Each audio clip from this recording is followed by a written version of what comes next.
2, 2, 10, 1, 5. Couple hours can change your life. Franken said, oh, what a night. What a night. What the fuck is a girlfriend? I'ma need advice. Maybe I should go outside so I can get a fucking life. You made friends and she spent the night and then I'm in love and she remains in my life. Okay, I don't give a fuck. I don't actually give a fuck. I just found out that Paul Thomas Kelly is a Libra. Yeah. Yeah, dude. Okay, first of all, I have so much to say that I need to take a breath. Like, literally, I need to take a fucking breath already because I have so much to say about Paul Thomas Kelly. Here's what I'm gonna say, okay? Ryan Murphy. Look, I'm not his PR person. I think he's made some questionable, even not so great choices in his creative life. One thing I'm going to say about him, though, is he gave us Evan Peters, okay? He gave us David Cornstreet.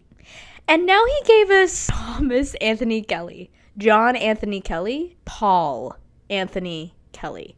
He gave us Paul Anthony Kelly.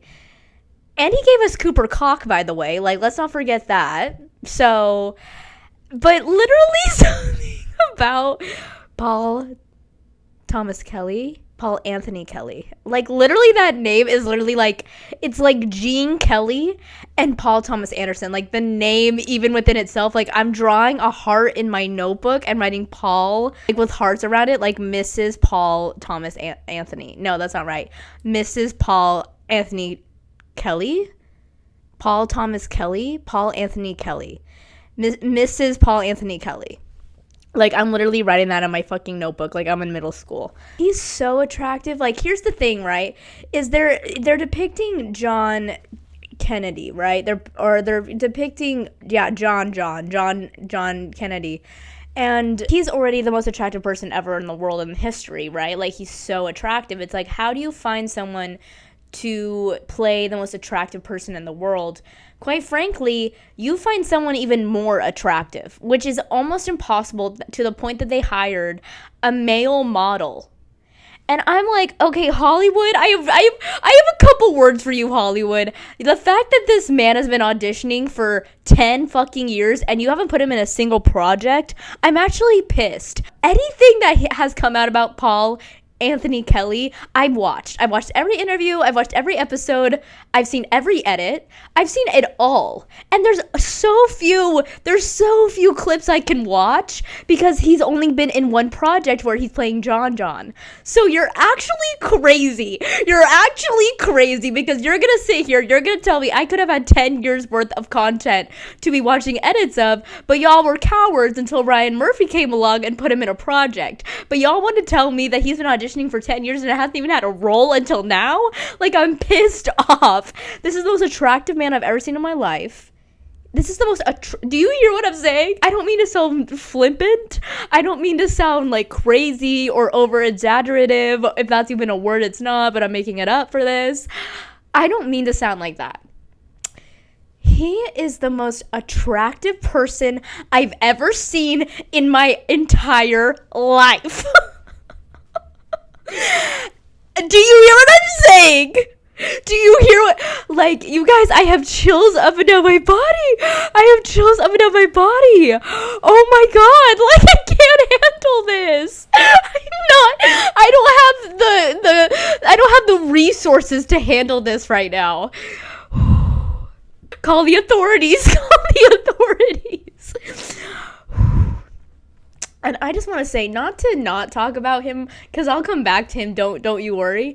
But also, Sarah Pigeon, who is playing Carolyn Bassett, is so cool, and I've seen her in the interviews as well, and I just want to say she has great taste, and she's playing Carolyn Bassett, you know, with so much grace, and like she's making her look very cool, which I think is like a very girls way to depict the story.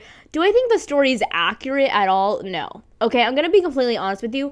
I don't think Ryan Murphy writes for accuracy or like to show. He kind of takes elements of these people and then like really just like moviefies it and TVifies it. You know what I'm saying? Like, even the Menendez brothers show, it's like, okay, I think that is such an over exaggeration of what happened. And obviously there's some truth in there, but it's such a loose version of the story that I'm taking all of everything that he's making with such a grain of salt. Like, you know what I'm saying? The Menendez brothers show, this show right now, he's made a couple shows that have been, like, based on real people, and, like, the O.J. Simpson show, and, oh my gosh, there was one I fucking loved, and it was, like, my favorite thing I'd seen in years, and it was the assassination of Gianni Versace. Darren Criss in that show. So the way that they did that show, I need to talk about this, and this show came out a long-ass time ago, but I don't give a fuck. So the way they did this show is they told the story backwards. So the first episode is, like, kind of talking about the very end of the murder, and, like, it's not actually backwards. How would I explain it? They tell the story of the show in the order of which they discovered the murder. So Gianni Versace was the first murder that the police kind of looked at. But he was a serial killer. He murdered multiple gay men. But because there was such a disinterest and there was such a level of homophobia in America at that time, they never researched or even, like, looked into these cases because they were gay men of color or just gay men at all. And so this guy got away with multiple murders of gay men for years until he murdered Gianni Versace, who was a high-profile person. And so that's when they started looking into the murders. And so that's how they tell the story, and it's 10 episodes, and it starts with the murder of Gianni Versace, and then it's kind of like a whirlwind of, like, you have moments of the storytelling that are Gianni Versace's life before he died. Throughout the series, you have moments of how the Versace family handles the murder throughout the story, and then you're learning about the man who murdered them, and learning about his history, and he's kind of like a con man. But Darren Criss plays him. I think the thing that's interesting about, and the reason Darren Criss, I think, won the Emmy, quite frankly, is he has to play kind of an extremely likable serial killer who actually murdered people in real life. And Darren Criss is so attractive. Darren Criss is such a good actor. He's such a vulnerable actor. And he's the kind of actor that you could actually give him anything and he will make it so much more elevated. Like, quite frankly, there was a couple seasons of Glee that he was holding it down for the male cast. And he's not even a gay man, and he was playing a gay role, which questionable, quite frankly, but nonetheless, like, he had to sing Freddie Mercury. He was singing the male lead in a lot of songs, and whenever there was a challenging song in that show, they gave it to Darren Criss because they're like, you know who's gonna mop the fucking place up is Darren Criss, okay? And let's not forget Alex Newell, because Alex Newell, once again, and Mercedes, all three of these people were holding it down for the entire cast of Glee. I have love and respect for everyone's voices and, like, all that jazz. But at the end of the day, like, those three were given the hardest songs ever. And then they had to take it and elevate it while, like, acting in a show. And, like, those are the people that I have the music downloaded from. But I'm just like, damn, they're really, like, I don't know. I'm like thinking about, like, what Darren Criss had to sing. And he had to sing songs like Beauty School Dropout, which is actually a very hard song to sing. As someone who loves to sing so much, Beauty School Dropout is probably the hardest song to sing from the musical Grease. Because it's in a weird key for moi. But, like, Hopelessly Devoted or Sandy or, like, even Summer Nights, they have high notes, whereas Beauty School Dropout has very low notes, and you have to do it, your tone has to be perfect, because Frankie Avalon had, like, a Frank Sinatra-esque tone that is really hard to replicate, and it's kind of the only way you can sing that song is if it's silky, because it's supposed to be a fucking dream, right? Like, you're an angel, you're a teen angel.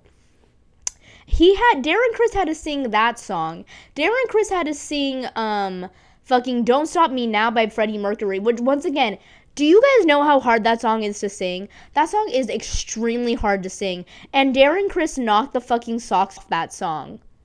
And, like, I don't know, he just, like, is so extremely talented. But the assassination of Gianni Versace really showed his acting abilities because he's not singing in that show.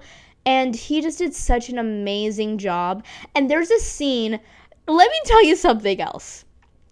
There's a scene in that show, I think it's one of the last episodes, if not the last episode of the assassination of Gianni Versace, where the serial killer is so desperate at that point in the story that he basically is like, I'm going to become a prostitute.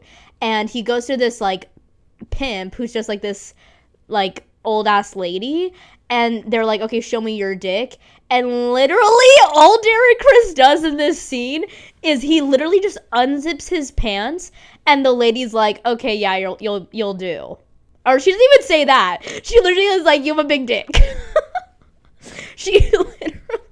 He doesn't even say anything. He doesn't even take his dick out of his underwear or, like, reveal himself for real. He legit just unzips his pants, and his bulge is so huge. This is what the audience has to interpret in this scene. His bulge is so ginormous soft that he doesn't even have to show his pimp his actual member. And then in fucking this new one with Paul Anthony Kelly has a scene where he's in his underwear, and literally the bulge could not be bigger. And I'm like, that's the thing. Y'all want to hate on Ryan Murphy? Who else can you think of that is going to put almost a comically ginormous bulge visibly for the audience than Ryan Murphy himself? Who else is gonna do that, guys? Who else is gonna do that? Only a gay man who has the level of taste and aesthetic and casting choice as Ryan Murphy is gonna put a comedically large bulge in the hottest actor you've ever seen. Only he's gonna do that. And that's kind of something he does multiple times. It's like, he's not interested in putting on a TV show where the characters have small dicks. No, he wants the viewers at home to literally be like, boy yo yo yoing, boy yo yo yoing, looking at the bulges. Like, go back throughout Ryan Murphy's catalog and look at the scenes where men are in underwear. They have, like, 10-inch soft dicks in their underwear. I'm not playing around because I've seen it, baby. With my own two eyes, I've seen these scenes multiple times, and I can testify that the bulges in these scenes are so insanely large that it's literally like, it's at least 10 inches soft. Like, that's how large they are. Anyways, Darren Criss did such an amazing job in that role, and whatever. Paul Anthony Thomas, though, or Paul, I keep calling him Paul Anthony Thomas because I keep mixing up Paul Thomas Anthony with Paul Anthony Kelly. Paul Anthony Kelly is a Libra man. I just want to repeat that one more fucking time because I'm a Gemini woman. And you know what's peanut butter and jelly? You know what's fried green beans and sriracha mayo? You know what's fucking bacon and eggs? Libras and Geminis. Especially Libra men and Gemini women, honey. Especially that. And I know he's a married man, and I just want to say, Paul Anthony Kelly, if you ever hear this, I hope you don't, but if you ever hear this, it is all respect. I think you're an incredible actor. You're going to have such a long, prosperous career after this show because you are a star, baby. You're a star, and I respect you, and I'm sorry I'm objectifying you, and I'm sorry that I'm sexualizing you to the highest degree possible right now. But you just have to understand you're the most attractive man I've ever seen in my life. And I don't know how to really react to that besides, like, my body's getting goosebumps constantly. And I'm really, like, humping the fucking air, bitch. I'm humping the air thinking about you. And it's all respect to his wife. And it's all respect to everything. Like, I'm sorry I'm sexualizing you. But literally, I just don't know what else to say. Like, every single thing that he has put into the world, I have seen with my own two eyes. And the show has only been out for like a week. It's been out for a week and I've seen it all. And I'm gonna continue. Like, I just don't give a fuck. I don't give a fuck. And quite frankly, it's like Cooper Cock. I had I had the, privilege of knowing that Cooper Cock was gay within the first couple seconds of watching him in an interview. And he went on Andy Cohen and basically was like, I'm taken and it's with a man. And I'm like, okay, fine, period. Of course, if you're that attractive as Cooper Cock, then you're gay. Like, obviously, I know how this works. Like, women don't get anything. Women don't get anything. And then Paul Anthony Kelly comes on screen, and I'm like, oh, so this is a new obsession for me. And I'm watching his videos, and quite literally, he's a Libra man. He's married to a gorgeous woman. He has a nose ring. He has some of the ugliest tattoos I've ever seen in my life, which somehow makes him even hotter. The fact that he has bad tattoos that are large all over his body. I don't know why, but it does. Okay? And he also usually has curly hair. Like, stop. Like, literally, dude, you're tying me up to this bed, and you're like, you're kidding me. Like, you're kidding me, dude. I'm tired of this. But, who? That scene of him in the rain. Like, if I could get a picture tattooed on my lower back, it would literally just be that scene of the taxi in the background driving by, and it's pouring rain, and it's right after his mom died, which is so insensitive of me, on my lower back. Like, that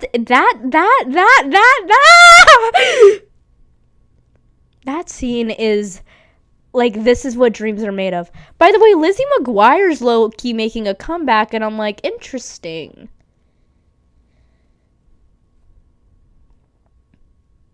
That's interesting to me. First things first, I went to Disney World with my grandmother and my sisters. And let me tell you something that's gonna do it for me every fucking time. The thing that's gonna do it for me every fucking time is the fucking Rise of the Resistance ride at Disneyland / Disney World. It's the best ride ever, dude. And I'm not gonna take any like critiques at this time. It's the best ride ever. Like, literally, whatever your expectations are of a roller coaster or an immersive experience at an amusement park, this ride exceeds. It's the best roller coaster in the world. It's not even really a roller coaster because it's so smooth, but it has parts where you're screaming. But it's so immersive, it's so clean and fucking crisp, and it's spot on, and it's just fucking, it's eating. Like, it's eating down. Disneyland and Disney World did their real ass big one with that one. And I'm like, it's the best ride ever.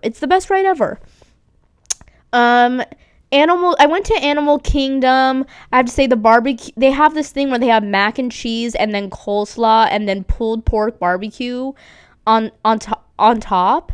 That was probably the best thing I ate the entire trip besides the Tiki Room upside down cake with Dole Whip on top. That was so good. I think my favorite thing about Disneyland / Disney World is the Tiki Room. I love the Tiki Room, dude. I just love it. It's calming. It's like probably one of the only things in the entire park besides the castle that's like old Disney-esque. Maybe Fantasyland, but Fantasyland is so like made for little kids that it's not even like old Disney vibes. The Tiki Room is so cute. You can take a rest in there. You can get a pineapple Dole Whip, which is the best thing you can get at Disneyland / Disney World. And it's just an air-conditioned, lovely experience. It's so calming, and I look forward to it. I never go to Disney World or Disneyland and not go to the Tiki Room. And it's just like relaxing and sweet and consistent and a beautiful experience every single time. I went on Tiana's Bayou Adventure, and I don't have any critiques of the ride. It was probably the best ride that I went on besides Rise of the Resistance. But I will say, where the fuck is all the Tiana merch? I came in there with my credit card ready, being like, okay, I'm going to buy so much Tiana merch. And there is no Tiana merch. There's just Tiana's Bayou Adventure merch, which is like a weird color palette. It's not light green. And it's like her in like a normal ass outfit. I want her in her gown, bitch. I want her in her gorgeous green gown that she's in at the end of the movie. Because for some fucking reason, she's a frog for the whole movie. And I'm like, you're gonna put us in like 1920s New Orleans and then not give us a wardrobe for the ages because she's a frog for the entire movie? Whatever. But nonetheless, like, my favorite Disney princesses are Mulan and Tiana. It's pretty much a tie. And there's like no Mulan merch. There's no Tiana merch. And I'm like, why? But why though? You have an entire ride dedicated to Tiana and you're not going to give me some like green, beautiful princess ears to buy? Like, I would buy that, and I guarantee you that other people would buy that stuff too. And you're not going to put it in the store? It just pisses me off. It's just like, dude, I want to buy things. Like, shut up and take my money. You're not taking my money because you're not even giving me the options. I have to order my shit off Etsy. I literally had to order my Mulan ears from Etsy because y'all don't have Mulan ears at Disney World. Like, what am I even doing? What are you doing? I'm just, whatever, dude. I'm like, whatever. Also, I went to Hollywood Studios. By that point, I was literally sick. I was sick after eating bullshit crap and being in, like, and recovering from a fucking fever and, going on a bunch of roller coasters every single day, like no glue, no borax, just like literally raw dogging Disneyland off a flu, bitch. And so by the third day, I was like kind of miserable, and I was like, bitch, I'm ready to go the fuck home. But Hollywood Studios, which is the one I went to that day, was probably my favorite. Magic Kingdom is basically the exact same thing as Disneyland.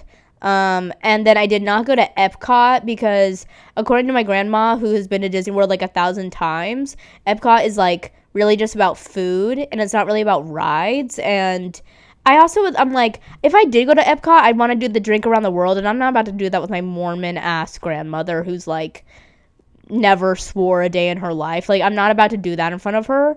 So if I were to go back to Disney World, I'd go to Epcot with my friends and do the drink around the world. But that's a lot of drinks, girl. Like, I can't even handle an entire, like, one drink. I can't handle that. So I don't know. I have this fantasy that I'd be able to drink around the world, but in reality, it's like $20 a drink, and there's like 100 something fucking countries. Like, bitch, I would die off the first pina colada. Like, I'm done. But whatever, dude. Overall, I would rate my experience like an 8 out of 10 because I was very happy to be at Disney World. I haven't been to Disney World in like 5 years. And I've never been to Disney World. I've only ever been to Disneyland, but I know Disneyland like the back of my hand. So it was very exciting to go to Disney World for the first time. And the food was good, but literally, girl, Disneyland has better options for food. I cannot tell you, like, my diet is mostly, or it is, I'm just going to be honest with you. It is protein, vegetables, fruit. Protein, vegetables, fruit. Let me tell you what Disneyland doesn't have. Protein, vegetables, or fruit. They have carbs and cheese and protein. And it's not even protein. It's like pulled pork. They literally have carbs and cheese, carbs and cheese, carbs and cheese. And then they have pulled pork. Barbecue pulled pork in every park for some fucking reason. And then they have every single dessert in the world. They only have sugary sweets. And I understand that it's an amusement park, and when you go to the amusement park, you want to get pretzels and you want to get a funnel cake and you want to get cotton candy. I get all that. But when people are going to Disney World, they're going for multiple days in a row, and they're doing a lot of like physical activity. Like, you need to give me something that's a little bit more like nourishing to get through the experience, because for those 3 days I was literally eating mac and cheese, grilled cheese, and like a cheeseburger. Like, that was my meal every day. I don't think there was any fruit besides like the cream in my Starbucks banana matcha that I got for that one day. Like, that was the only fruit that I had. And then the rest was like churros and cotton candy and just straight up ice cream and just like such sugary crap, which I love. I have such a sweet tooth, but I just can't. It's just not maintainable to eat that kind of stuff. Whereas I remember being at Disneyland and literally being able to get a pickle. Like, I don't know, I couldn't find any pickles when I was there. And at least in a pickle is like, there's like a level of like, this is a vegetable or a fruit. Like, you know what I mean? Like, there's a level there of like nourishment. Almost everything I ate was like popcorn, just like no nourishment at all, and I was falling apart. But whatever, dude. So that's why it's an 8 out of 10. I got some hella good merch, bitch. I got a Wilderness Explorers hat. I've talked way too long about Disney World, and I need to shut the fuck up because who cares? But it was busy as hell. It was kind of hot, and it was also kind of cold. And I got a lot of good merch, and I was sick as a fucking dog by the time I left. And also, Orlando has a dark ass energy.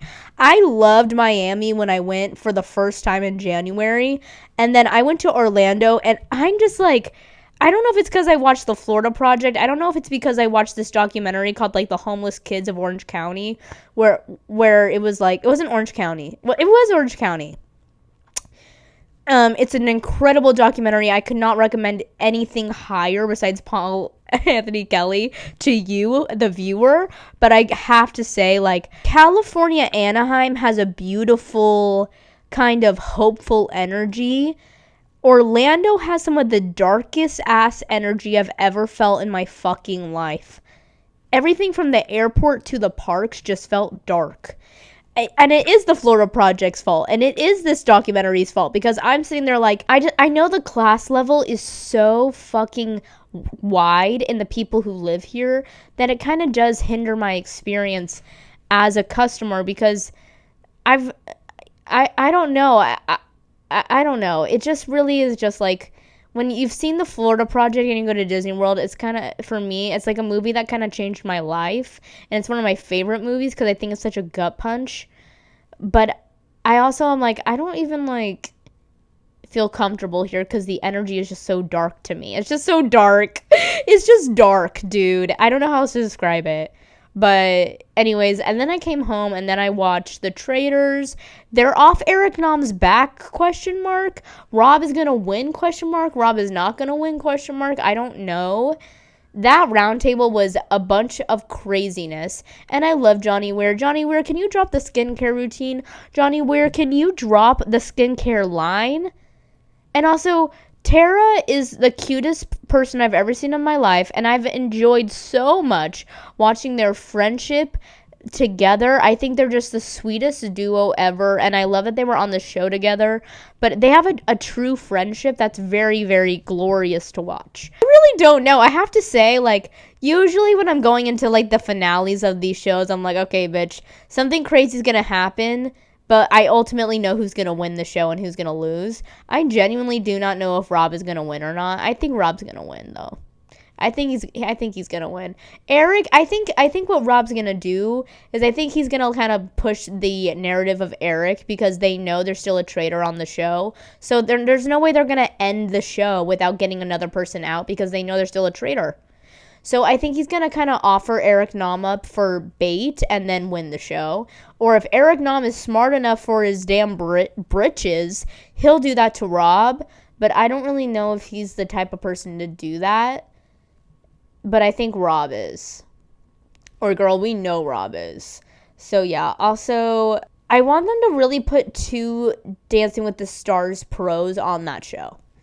Because putting Tara and Johnny Weir on the show together, I think was really fun and really interesting. And putting, like, I just like when there's multiple people from the same show on the show together, because I think it adds a really interesting dynamic. And I feel like they're underutilizing the Dancing with the Stars cast, because I'm like, yeah, they had Max, but he was like an ancient pro.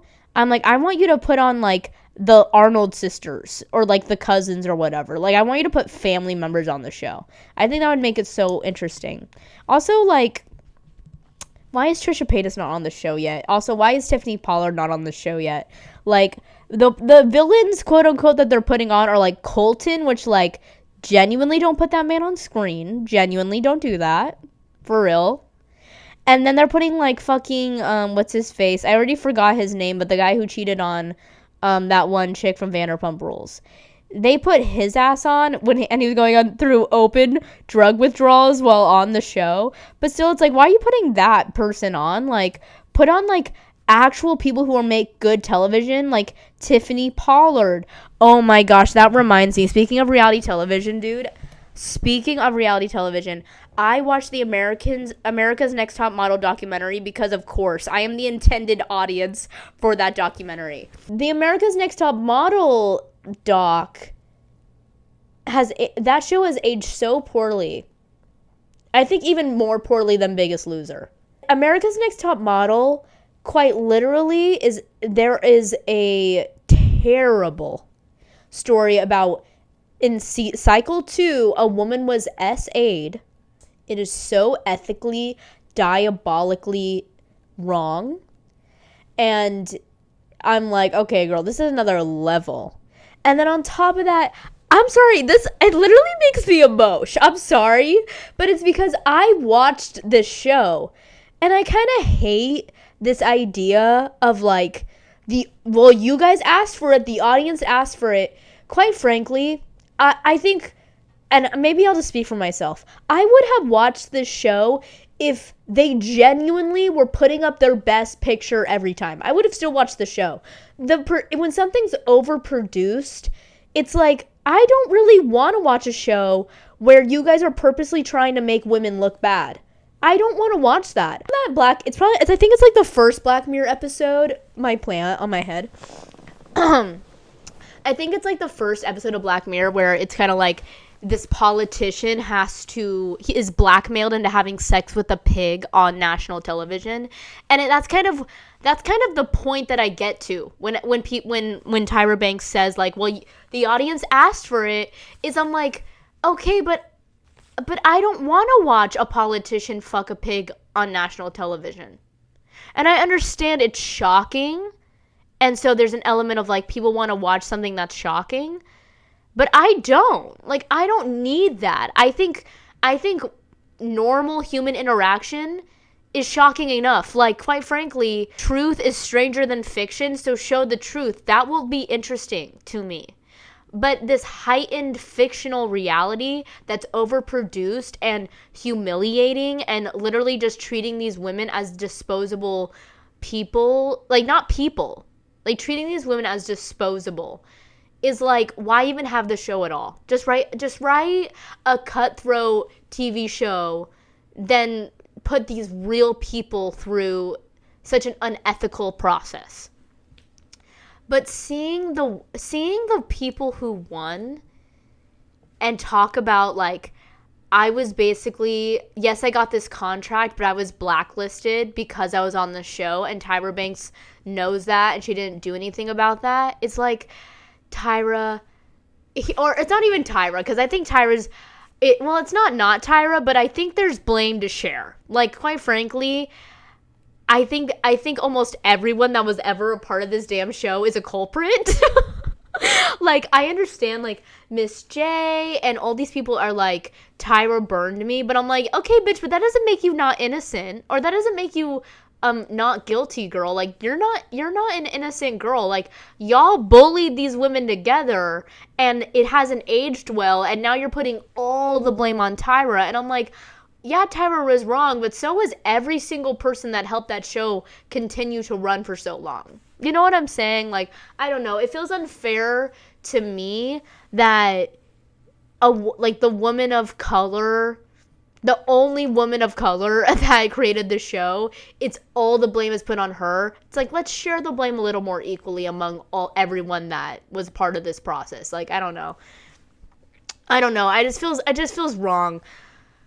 But I also am like, she was wrong, dude. Like, obviously what she was doing was so wrong. You know what I'm saying? Like, I'm not taking that away. But yeah, it was just a really heartbreaking one to watch. And it's just like, it was probably the most Hunger Games-y of the reality television shows, just based on the fact that it was like, there were women who were being sexually assaulted on screen. And when they actually said something about it, literally everyone on the show's response was, well, in the real world, in the modeling industry, you're gonna be sexually harassed. So if you say anything, you're actually a bitch and you're hard to work with. It's like, okay, girl, what's the point of this show? Because yes, you had a trans model on the show, but I'm like, you all literally kept this narrative, like you continued the narratives anyway. Yes, you represented women of color on screen and women of different sizes and trans women on screen, but then you perpetuated these god-awful stereotypes onto them that a gay black woman is immediately gets the aggressive edit. A woman who doesn't want her gap closed is immediately given the she's difficult to work with and not grateful that she's there edit.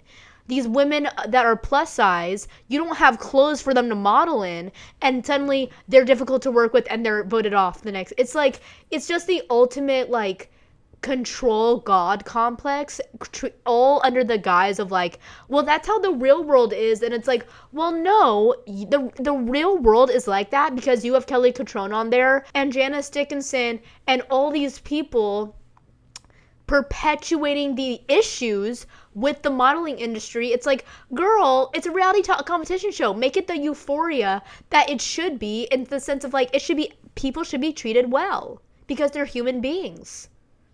You know what I'm saying? Anyways, it was a very interesting doc. And I'm not gonna even lie to you. I want them to come out with another season and talk to like obviously, quite frankly, I think we got a lot from the other people on the show that were the judges. I don't know all their names. I think they gave us enough that we don't really need to talk to Tyra again, because Tyra is just she's never gonna actually answer the questions we want to know, and she's never gonna actually take accountability for her actions. So that being said, I don't need to hear from her. Like, I want to hear from the people who were on the show. Like, we had the Cycle 1 girls, and then we had a couple of girls in the other seasons.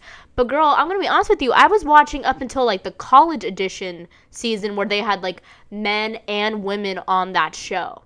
Like, I was watching up until, like, Cycle 21. You know what I'm saying? So, I want to hear from every single fucking contestant. Everything that was bad that ever happened to them that happened on the show, I want you to talk about it. I am just so fascinated, both aesthetically, but also psychologically, of people who were on the first couple seasons of reality television.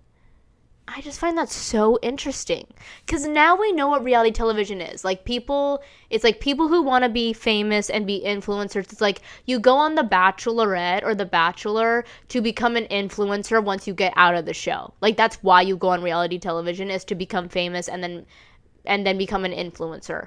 But back then, reality TV, like, I'm talking like The Real World, I'm talking Survivor, I'm talking even America's Next Top Model. Like, it seems like such a risk and such a chance to be on a reality television show before you know what it is. It just sounds like, that sounds crazy to me. And I just find the sloppiness of that first season, and quite frankly, most first seasons of reality television, because they don't have a huge budget, I find the messiness and the, like, discovering how they're going to edit the show, discovering the tone of the show, those first couple seasons just fascinating to me. It's just fascinating.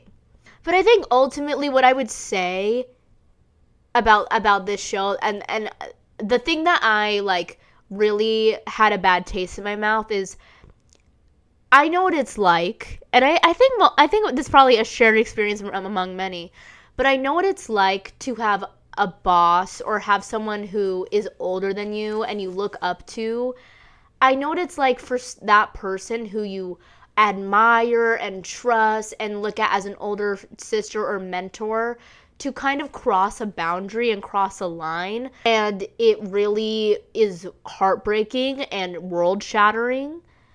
And that's how I feel. It's like, when you're watching Survivor, Jeff Probst isn't coming in and being like a mentor and a big brother to these people. He keeps it profesh. And you only see him when he's doing the narration. I think one of the big issues with that show is I think Tyra wanted to be seen as this mentor figure, this older sister, this, like, person who was, like, gonna look out for them in the modeling world. And I think ultimately she should have just kept it extremely profesh. She is the host of the show. She should not be talking to these girls in any casual manner. It should strictly be a job. And it should strictly be, I'm going to come in here and show and tell you the challenge, and then I'm going to come in here and I'm going to give you actually good critiques that will help you in the real world, not just to humiliate you on television. And then I'm going to tell you who won and who lost. And then I'm going to get the fuck out of there.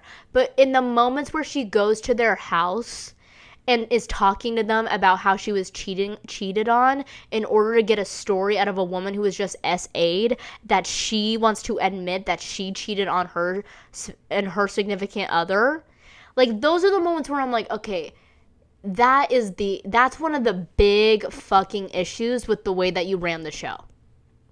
Is it wasn't professional, and it did cross a line until, like, I'm not just the host of this show, I'm your friend, I'm a mentor, I'm a big sister, and it just is so ethically ugly from there, because your big sister / mentor, in quotes, is actually this woman who wants you to completely restructure your teeth and cut your hair into a fucking pixie cut afro, and if you like say no to anything, you're kicked off the show and called difficult to work with, and you'll never actually make it in the real business.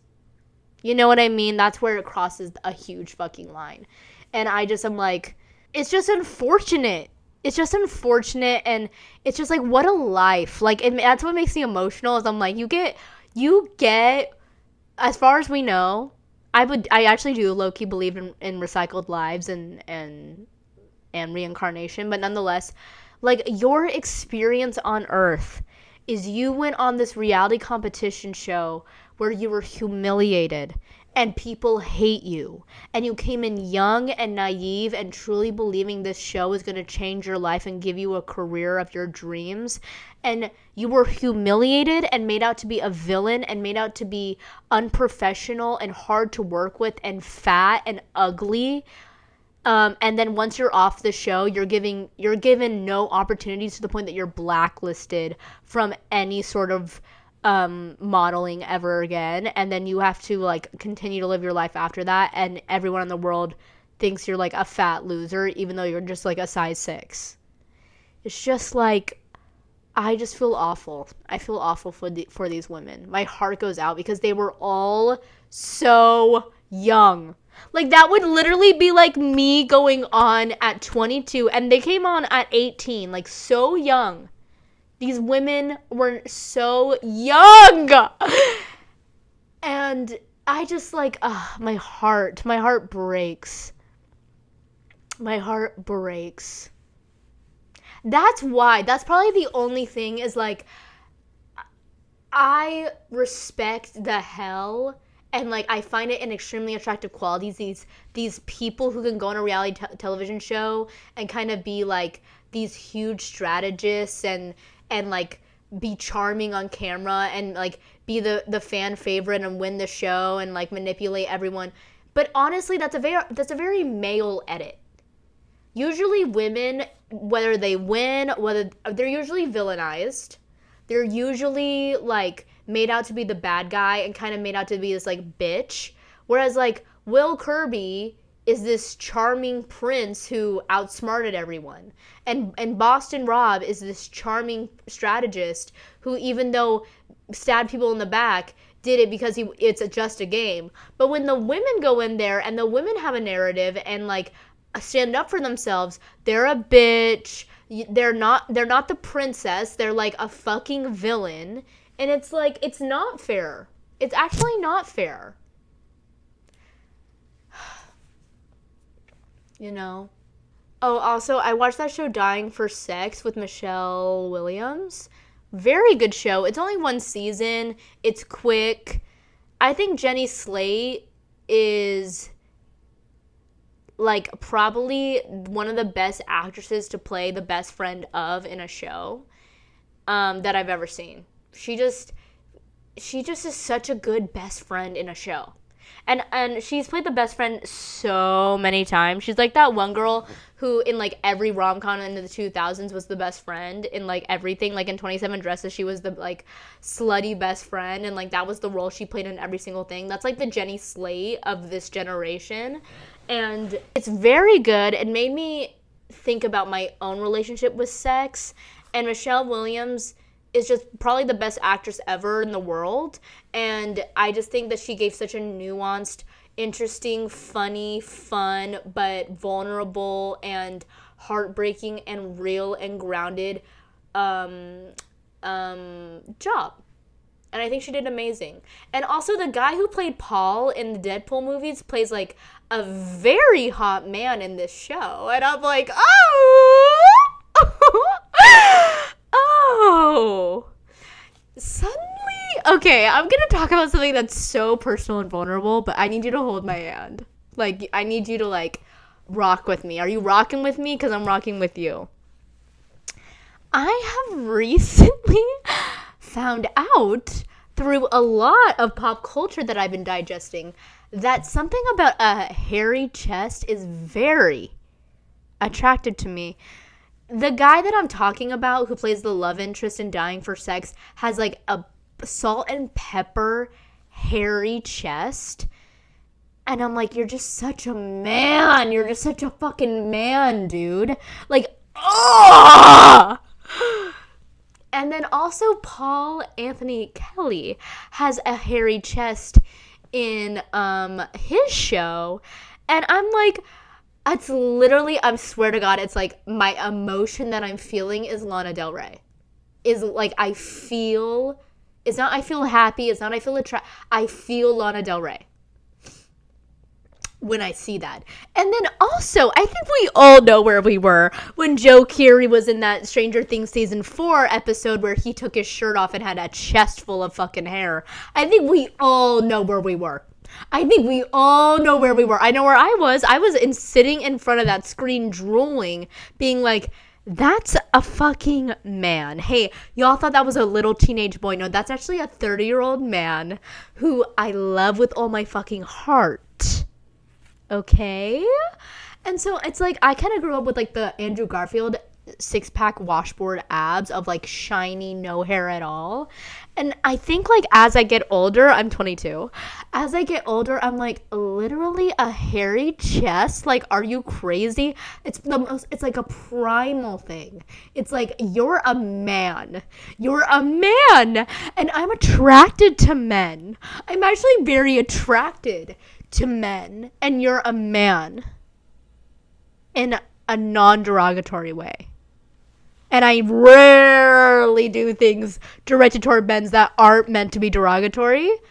But in a non-derogatory way, you're a man. And I like men. I like men a lot. By the way, speaking of men, I'm literally still not over Alexander Skarsgård and Pelion. And I don't think I'll ever get over it. Sorry! I don't give a fuck. Was there anything else I want to talk about? I think that's all. I think that's literally all, dude. So I'm gonna go, literally sweet dreams, and I miss you already, and thank God I'm not sick anymore. You're, like, all of your prayers, like, answered my, call, and I'm not sick anymore, and that's all thanks to you. So thank you for that, and, yeah, I'm just gonna go, so bye!